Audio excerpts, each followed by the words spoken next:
commence à sentir les actions du gouvernement Talon. Les nominations tant attendues ont commencé et les limogeages aussi.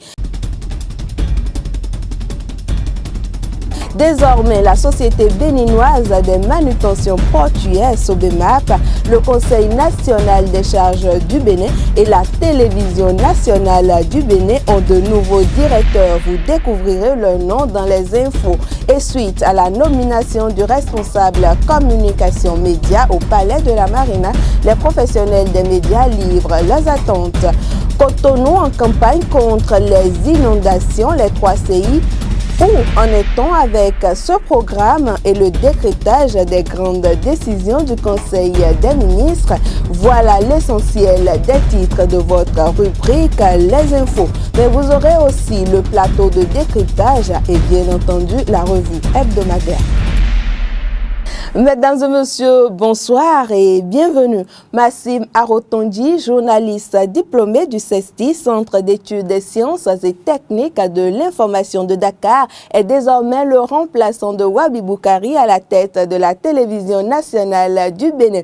Il est fait directeur par intérim de la télévision vu que le mandat de son prédécesseur est venu à terme. À la direction du CNCB, par contre, c'est un autre schéma. Le directeur général, suspendu depuis le dernier conseil des ministres, a passé service à son adjoint hier. À la tête de la SOGEMA et de la SONAPRA aussi, les visages ont changé. Nous allons écouter un extrait des principales décisions du Conseil des ministres. Des nominations ont été prononcées par le Conseil des ministres sur proposition du président de la République, sur proposition du ministre délégué chargé de la Défense nationale et sur proposition du ministre des Infrastructures et des Transports. Pour des besoins d'efficacité, de cohérence dans l'action publique et dans la stratégie de la communication du gouvernement, et après avoir fait l'état des lieux, le Conseil des ministres a décidé de mettre en place à la présidence de la République une direction de la communication pour gérer la promotion de l'action publique à la fois de la présidence de la République, des ministères et des organismes et établissements publics. Cette direction de la communication doit planifier, réaliser et assurer la qualité et la cohérence de toutes les opérations de communication à travers les 3 grands pôles que vous connaissez bien, à savoir la communication institutionnelle, la communication par la presse et la veille et l'analyse de l'information sur les dites actions.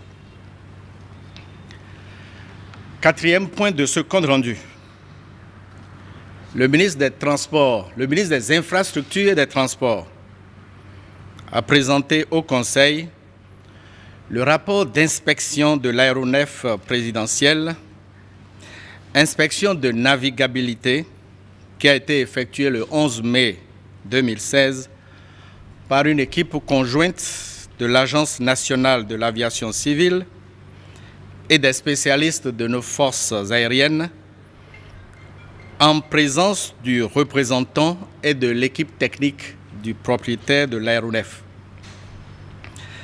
À l'issue de l'examen de ce rapport d'inspection et au vu des constats qui ont été relevés, le Conseil des ministres a décidé de renoncer à cette acquisition. Une communication relative à des ventes de gré à gré effectuées sur le domaine privé de l'État au lieu dit à Djammenroutin, dans le 12e arrondissement de Cotonou, pour simplifier en face de l'ambassade des États-Unis. Ces ventes ont eu lieu en violation du code foncier et immobilier de notre pays. Et en raison de ces violations, le Conseil des ministres a décidé de faire annuler les ventes de gré à gré ainsi effectuées. Il a saisi l'occasion pour instruire le ministre de l'Économie et des Finances à l'effet de faire un état des lieux complet du domaine privé de l'État et des collectivités territoriales. et par ailleurs de réaliser un audit sur les transactions foncières opérées sur le domaine privé de l'État et des collectivités territoriales depuis la date d'entrée en vigueur du Code foncier et domanial en 2013. Voici en résumé les attentes des professionnels des médias du chargé de mission du président de la République, responsable de la communication média, récemment nommé en Conseil des ministres. Quand on est comédiens locaux, confrères de la presse privée, on ne peut que s'en réjouir, se sentir donc un peu promu à travers telle nomination. Maintenant, c'est une grosse responsabilité. La responsabilité est d'autant plus grande encore que il s'agira désormais, me semble-t-il, de diriger une grande direction de la communication qui englobe tout ce qui était celui de communication et des ministères et des sociétés d'État juste là. Je pense que ce n'est pas aisé, ce n'est pas de l'eau à boire. Donc, il va falloir vraiment qu'il s'illustre pour pouvoir porter cette confiance-là, passer en lui. Moi, ce qui me tient plus à cœur, c'est, disons, le problème des contrats avec les journaux, tout le reste. Il est ancien patron donc de presse et de presse privée. Certainement, il va avoir à agir contre lui, ou peut-être pour lui, je ne sais pas. Mais je pense qu'il serait dans l'intérêt général que ces genres de contrats soient supprimés. Ils ont déjà suspendu cela. Je pense qu'il faut aller jusqu'à la suppression de ces contrats pour libérer l'information, libérer le peuple, pour travailler pour l'intérêt de... Puisque ces genres de contrats ne permettent pas d'informer valablement l'opinion surtout. Il y a des clauses qui vous interdisent de faire cas de telle ou telle information liée donc au contractant. Et je pense que c'est contre l'intérêt général, contre le peuple. S'ils peuvent aller jusqu'à supprimer cela, je pense que ce serait à son actif. S'ils pouvaient faire ça, ce serait à son actif. Je suis rendu à l'homme parce qu'il fait partie des artisans, de ceux qui ont participé réellement à la victoire du président Talon. Donc, non, c'est pas aussi... C'est bien pour l'homme parce que nommer quelqu'un comme ça à la tête de la cellule de la communication média du président de la République, c'est bon parce que l'homme fut journaliste, pour ne pas dire les journalistes de formation. Mauvaise chose. Moi, je pense qu'il est bien placé pour gérer ce poste-là. C'est quelqu'un qui est impliqué. Il connaît beaucoup dans le domaine. Il a été déjà ancien vice-président de la RAC, également patron de presse. Moi, je pense qu'il peut le faire. Alors, moi, je souhaiterais qu'en son temps, on sente une réelle liberté de la presse. Il consente aussi qu'à la tête de la cellule de communication du président Talon, il y a un ancien journaliste. Quittons les rouages du gouvernement pour parler de la peine des populations de Cotonou en ce début de pluie. Les populations de Aglar-Lazonto souffrent le matin du fait de l'inondation sur l'as Aglar-Lazonto Carrefour Adiara et dire qu'on est en droit de se demander que devient réellement le programme Les 3 CI Entendez Cotonou en campagne contre les inondations. Milka Laourou. Après la pluie, c'est le calvaire sur le pavé Aglar-Adjara. Une importante quantité d'eau pluvieuse stagne sur les pavés, rendant la circulation pénible aux usagers de la route. Ces derniers déplorent le phénomène qui, à leurs yeux, n'est pas du tout commode. Chaque année, si la pluie commence, là, on souffre. Les motos ne peuvent pas passer. Même les camions aussi. S'ils sont en train de passer, les populations, ils trouvent l'eau sur leur atterrier. Nous sommes vraiment déçus. Déçus de la manière dont ça se passe sur ce tronçon. De peur d'avoir un incident tout au long de la traversée de cette flaque, les motocyclistes pour la plupart sont obligés de faire un détour en se frayant un passage au niveau des rails. Tout dans les saisons de la pluie, oui. Dans les saisons de la pluie, nous sommes très fatigués de cette voie.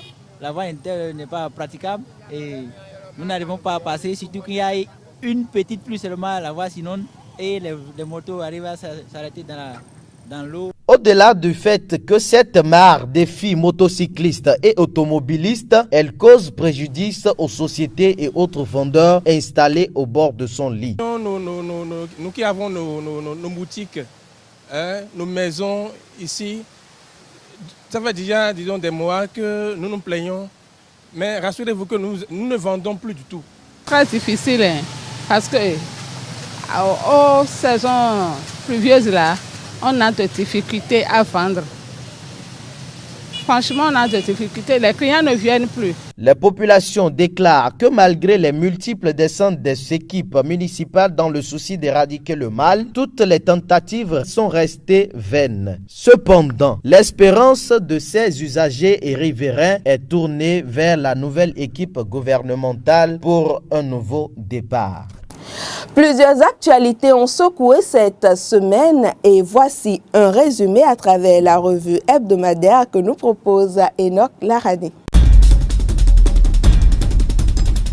Une semaine chargée d'informations pour les confrères de la presse écrite. De la panique dans les ministères suite à des suspensions, la question du mandat unique du président de la République, les analyses sur les décisions issues du 5e Conseil des ministres et la suspension des contrats de la presse écrite dans les ministères ont fait la une des journaux durant cette semaine. Démarrons par les informations les plus récentes dans les parutions du vendredi. La diaspora de Saba relaie la suspension de tous les contrats pour la presse écrite. Patrice Talon pousse les entreprises à la fermeture. Le quotidien Le Matin nous fait savoir qu'à l'issue du 5e Conseil des ministres, la santé publique et le tourisme sont des priorités pour Patrice Talon. À lire dans les colonnes du Challenge, le test authentique qui parle des nominations du Conseil des ministres du mercredi 18 mai 2016. L'actualité cherche à savoir, après la renonciation au Boeing 727, quelle option choisira le gouvernement Talon pour les voyages du chef de l'État. Dans les parutions du jeudi dernier, les confrères nous informent déjà de ce renvoi de l'avion présidentiel acheté par le régime défunt à son président. Dans ce même Conseil des ministres, il ressort aussi la création d'une direction des communications gouvernementales en lieu et place des services des attachés de presse dans les ministères. Le potentiel nous informe que ce Conseil des ministres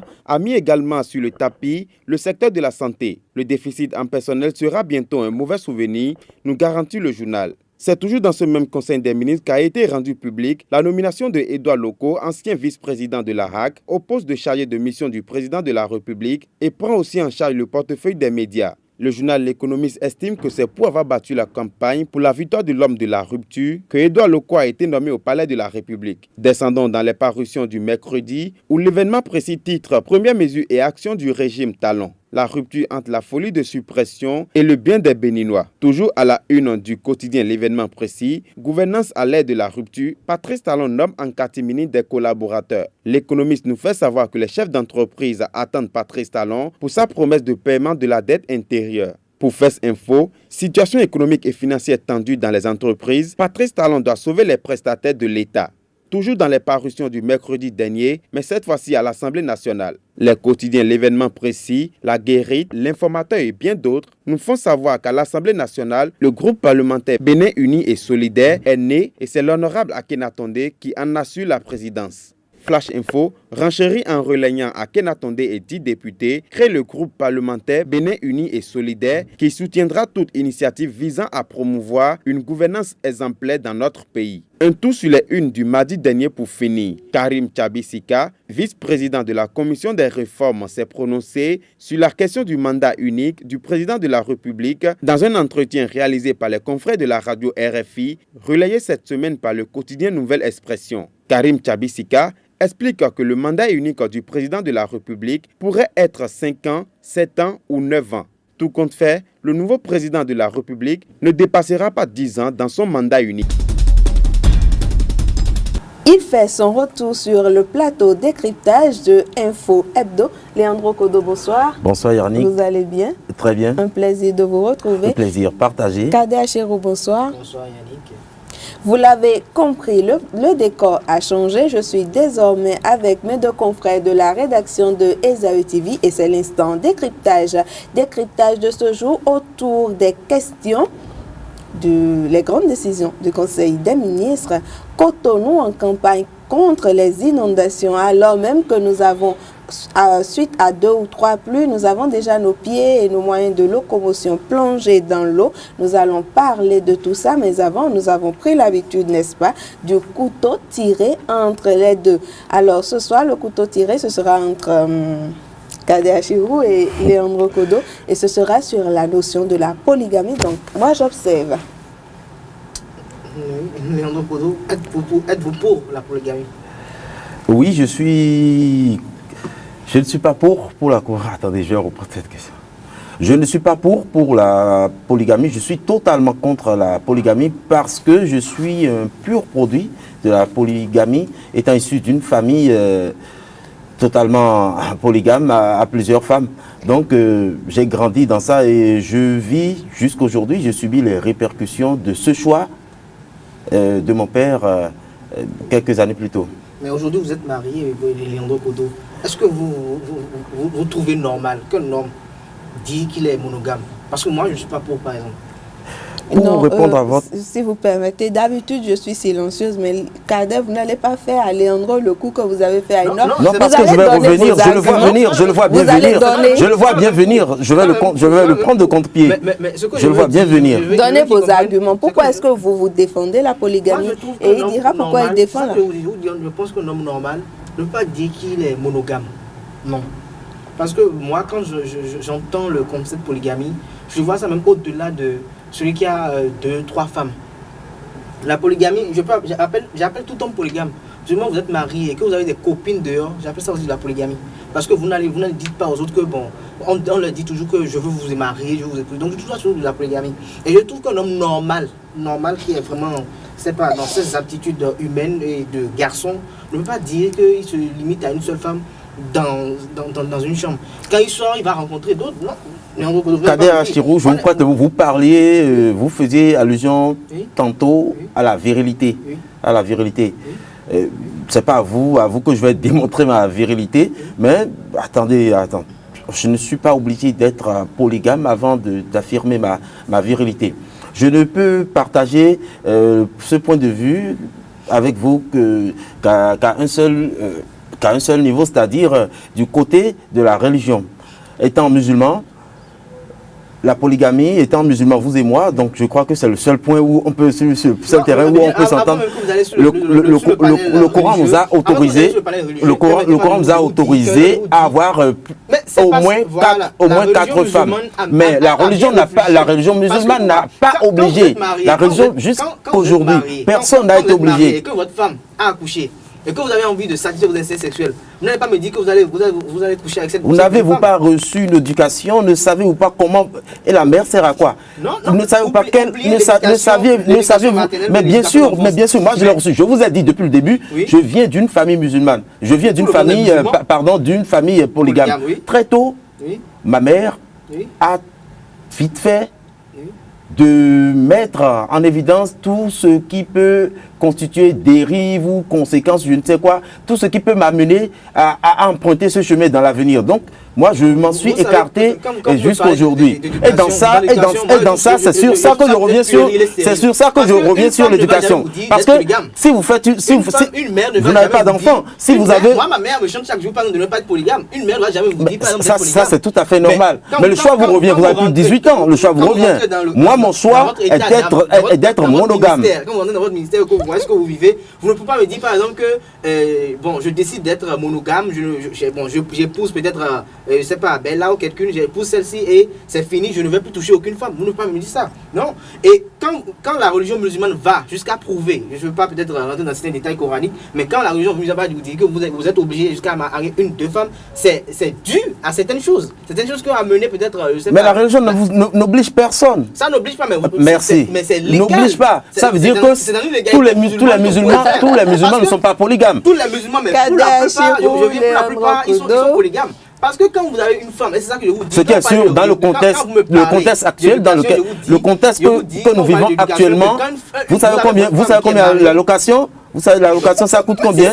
Vous voyez tout ça? Et comment voulez-vous prendre toutes ces femmes? Êtes-vous sûr de pouvoir gérer l'éducation de tous ces enfants? Vous voulez construire un château pour que les 4 ans, vous allez construire un château. Moi, mon père, il a construit presque un château. Et nous étions tous dedans. Il avait un œil sur une tourse, mais sa propriété n'a pas pu être le yaï tout puissant. Vous savez, pour la plupart, quand il y a forcément des oublis. Et que vous voyez que bon, vous avez eu des problèmes, vous voyez que bon, la polygamie, c'est du tout, c'est quelque chose qu'il faut éviter. Pourquoi moi je dis ça? Il y a des familles qui sont polygames, qui sont très heureuses. Vous oubliez. Je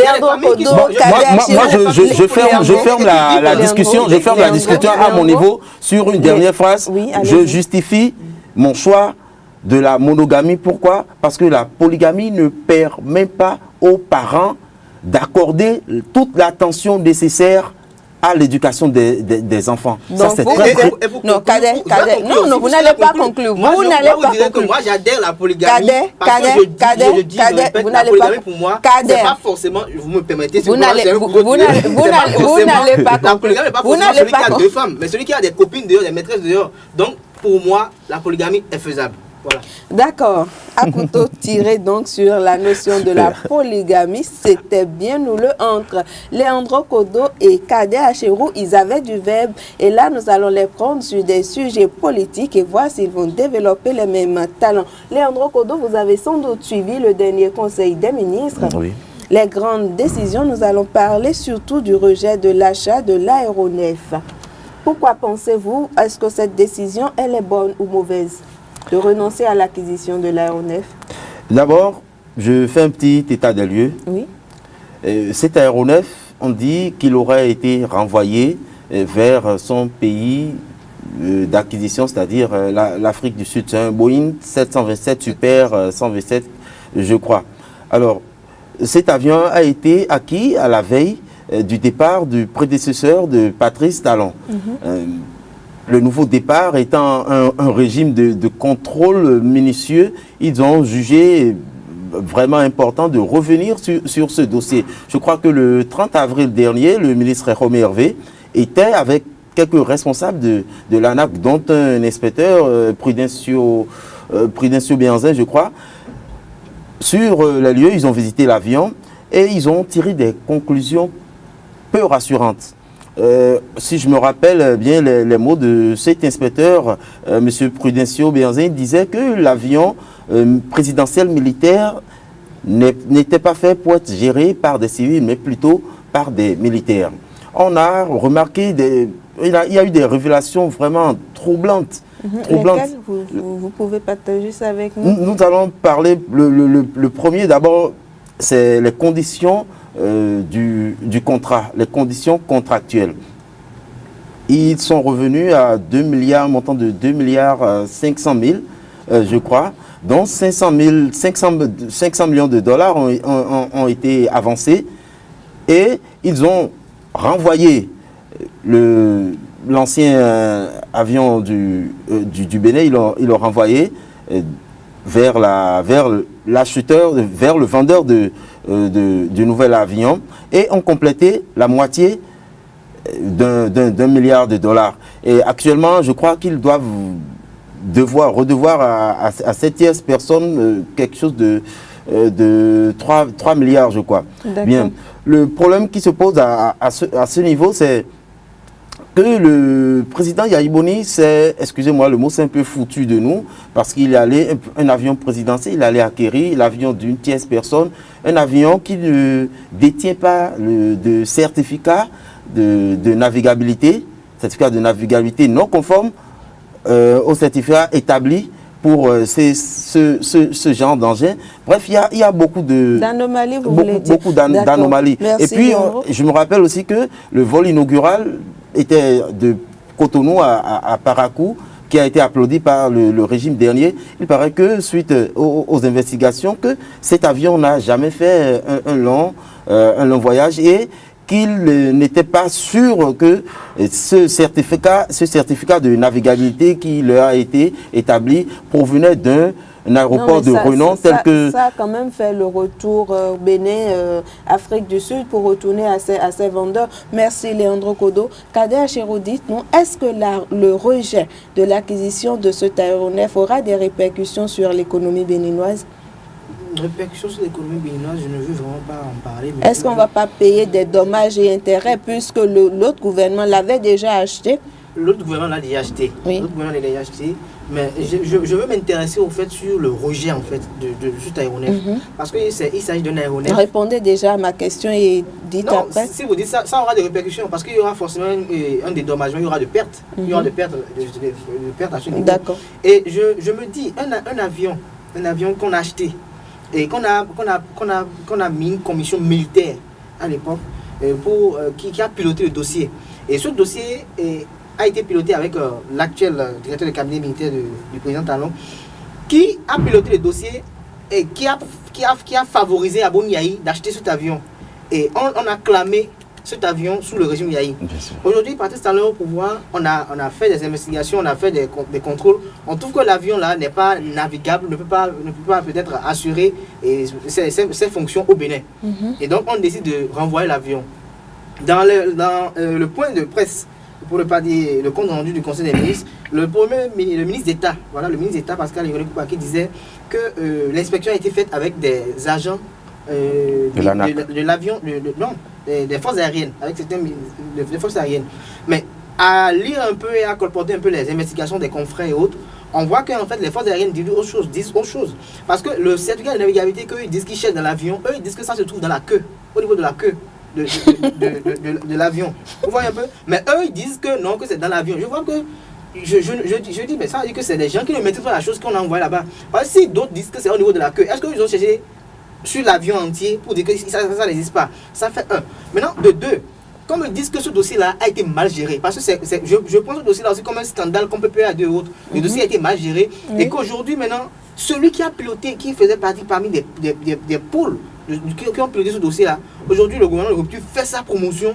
Moi, ça laisse beaucoup à désirer. Je me dis, mais il y a quelque chose, il y a une anguille sur une roche là, qui n'est pas vue aux yeux des Béninois, parce que c'est pas là. Je suis tout à fait d'accord avec vous. Je vais compléter la réponse de Kader Achirou concernant la répercussion économique. J'aurais d'ailleurs appris que les 500 millions qui ont été versés ont été interceptés à la BCEAO par le ministre Romain. Donc à l'heure actuelle, je suis sûr que les 500 millions ne sont pas encore en possession du vendeur. D'accord, merci. Et d'une décision à l'autre, nous allons parler de la promotion du tourisme que le Conseil des ministres a décidé à travers la création de toute une agence dédiée au tourisme. Est-ce que cette agence est bienvenue, Kader Achirou?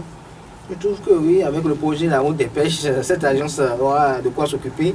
Elle va devoir s'atteler à ce que les hôtels puissent avoir plus de clientèle, puisque quand il y aura le tourisme, il y aura beaucoup plus d'étrangers et l'hôtellerie, tout un tas de choses vont marcher. Donc je pense que c'est aussi une bonne initiative. Ça peut permettre de booster un peu l'économie de l'État.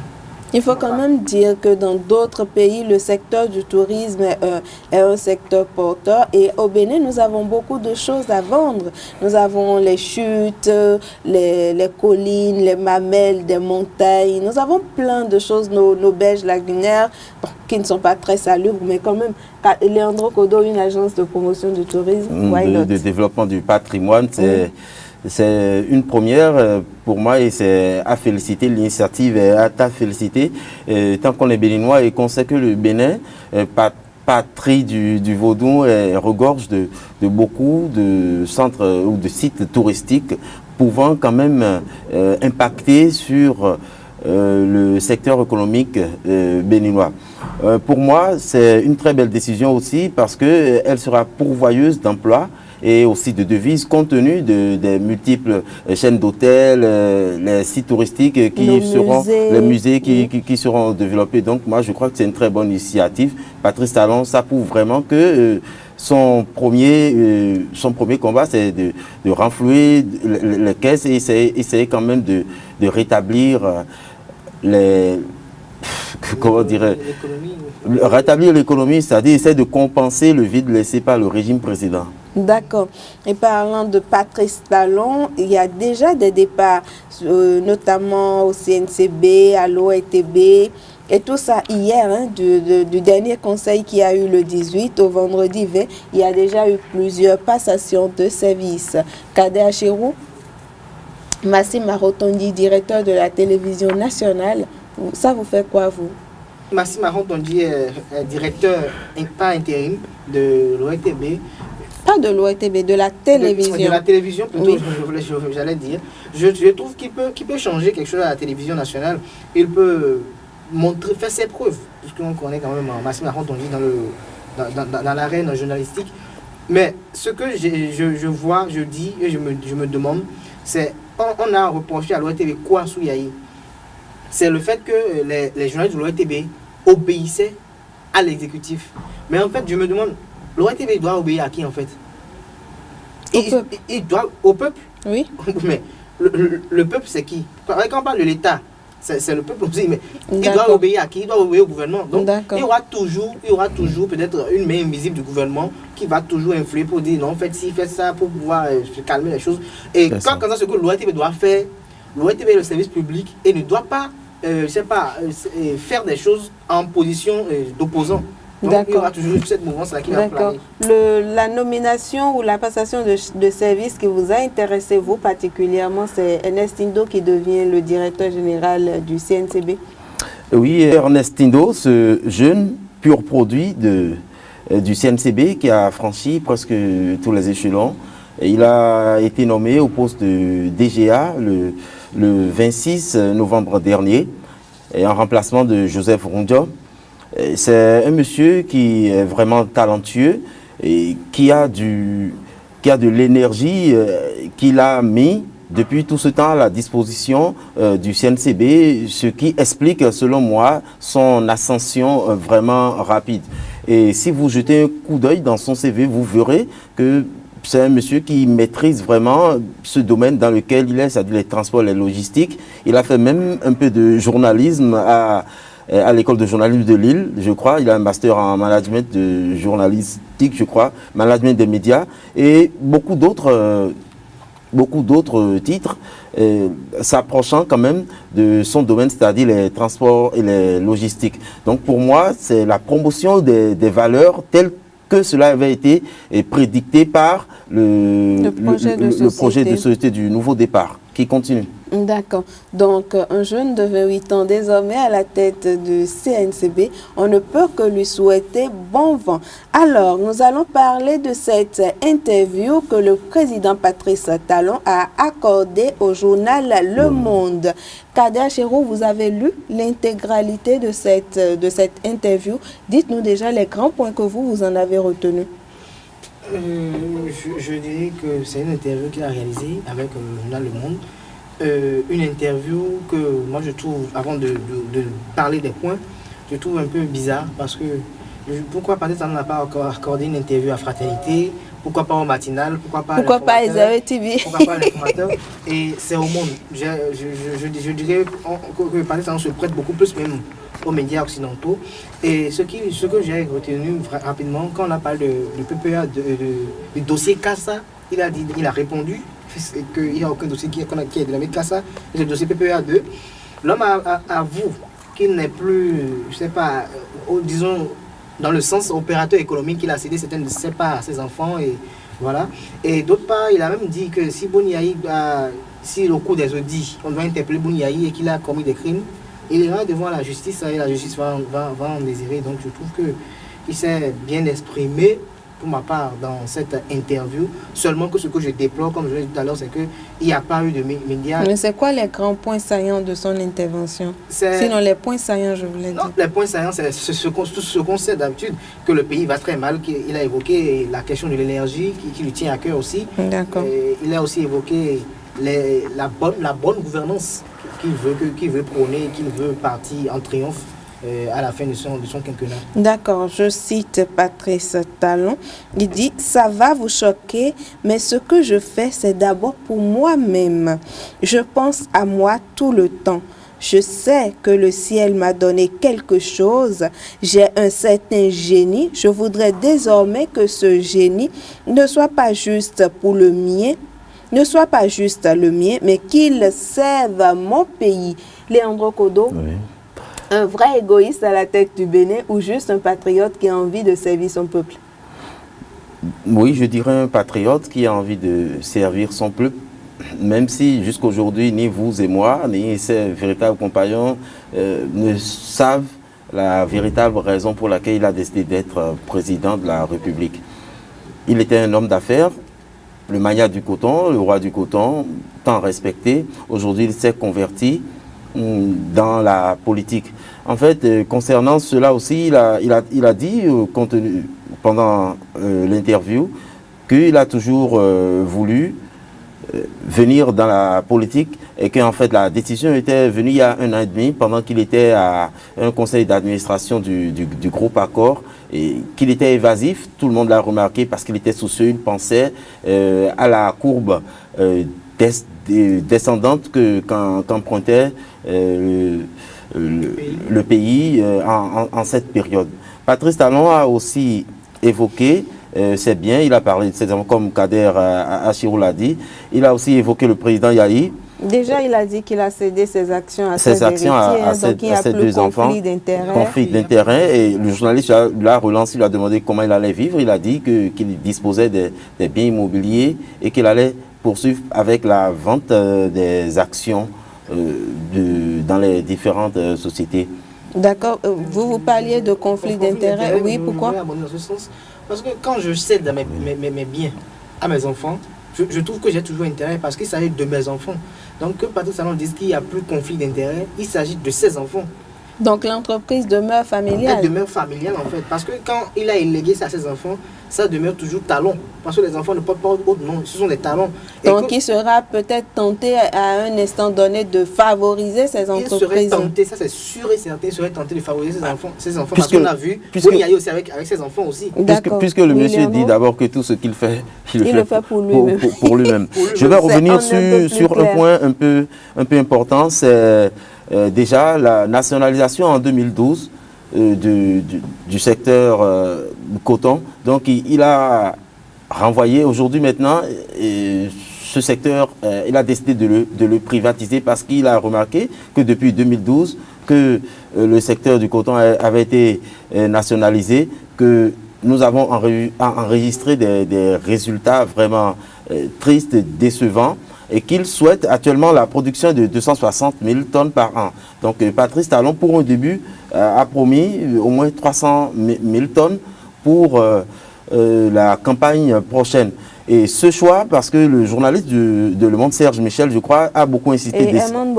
Et a beaucoup insisté dessus. Et il a dit que le coton ne pouvait se faire gérer que par les acteurs de ce domaine. Donc, je trouve que c'est un point très important. D'accord. Maintenant, nous allons quitter les grandes décisions du Conseil des ministres et parler de Cotonou. Cotonou en campagne contre les inondations et nous avons toujours nos pieds dans l'eau. Oui, je me permets de paraphraser mon grand-père, je dirais. Enfant, hein, excusez-moi, il disait bien, d'ailleurs, Cotonou. Donc, moi, je pense que nous avons construit, nous avons dépensé et créé des immobilisations sur une terre humide et aujourd'hui nous en payons les conséquences. C'est vrai qu'avec les technologies, il y a beaucoup de pays qui ont dépassé ce stade-là. Mais jusqu'aujourd'hui, nous avons remarqué que le Bénin est toujours trempé dans son propre bas-fond et aussi dans son propre bas-fond par rapport à quoi? Vous parlez du Bénin ou de Cotonou? Pardon, de Cotonou dans son propre marécage, je dirais. Et je reviendrai sur ce programme 3CI que selon moi n'apparaît chaque fois que nous approchons ou chaque fois que nous sommes en saison de pluie. Après la saison de pluie, il n'y a plus de programme 3CI. Donc le programme 3CI n'existe en fait que pendant les périodes pluvieuses. Oui, mais justement, il n'y a inondation que quand il pleut, n'est-ce pas, Kader Achirou? Oui, pour continuer, c'est que le 3CI, en fait, Cotonou en campagne contre les inondations, est un programme que l'EADI a instauré peut-être. L'EADI, rappelons, le maire de la commune de Cotonou. A instauré pour lutter contre les inondations. Et c'est un programme qui doit venir forcément en saison pluvieuse parce que c'est pendant la pluie, en fait, dans la saison pluvieuse qu'il y a l'inondation. Mais quand je jette un regard et je vois les critiques qui se font de part et d'autre, on dit le maire n'a rien fait, il n'a rien fait par rapport à ça. Mais je me dis, en fait, il va donner ce qu'il peut. Il a mis des stratégies. Quand vous vous promenez dans la ville de Cotonou aujourd'hui, vous voyez la ville de Cotonou aujourd'hui, on sent quand même un effort qui se fait. Bien sûr. La dernière fois, il y a eu une inondation. En même temps, la mairie a dépêché des agents je sais pas, pour évacuer. Non, mais Kader Chirou, si vous permettez, oui. Est-ce qu'il faut attendre l'inondation pour dépêcher des agents ou il faut prévenir les inondations? Certes, je vais vous dire, mais comme Léandro le disait tout à l'heure, Cotonou était déjà au préalable un marécage.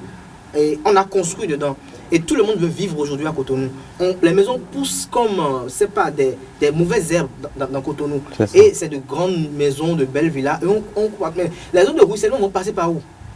Je dis, pour 3CI, c'est vrai, on a apporté 3CI qui va devoir trouver un plan stratégique pour les canalisations d'eau. Mais 3CI ne va pas aller casser l'immeuble, l'étage de quelqu'un pour dire que non, je veux que l'eau passe. Non. D'accord. Donc, c'est les immobiliers qui sont de trop, qui font maintenant que Cotonou est inondé. Et vous voyez que même cette situation bientôt va s'accentuer sur Calavi, parce que Calavi aussi est en train d'être surpeuplé. D'accord, Kada et Léandro Kodo. Oui, pour moi, c'est les réformes du nouveau départ que nous allons attendre, parce que les réformes du nouveau départ sont axées sur presque tous les secteurs. Donc, concernant le plan d'assainissement, je crois qu'il faudrait qu'on prenne un peu de patience pour voir comment le programme du nouveau départ va gérer avec le ministre, le maire Léadi. Voilà. 3CI, nouveau départ, tout, enfin tout pour le mieux-être des Béninois. C'est notre mission, c'est notre challenge ici à Esaü TV. Vous apportez l'information, la vraie, vous faire voir le vrai visage du Bénin. Mesdames et messieurs, merci de nous avoir suivis. Nous prenons congé de vous, l'équipe de la production et l'équipe de la rédaction de Esaü TV. On vous dit à samedi.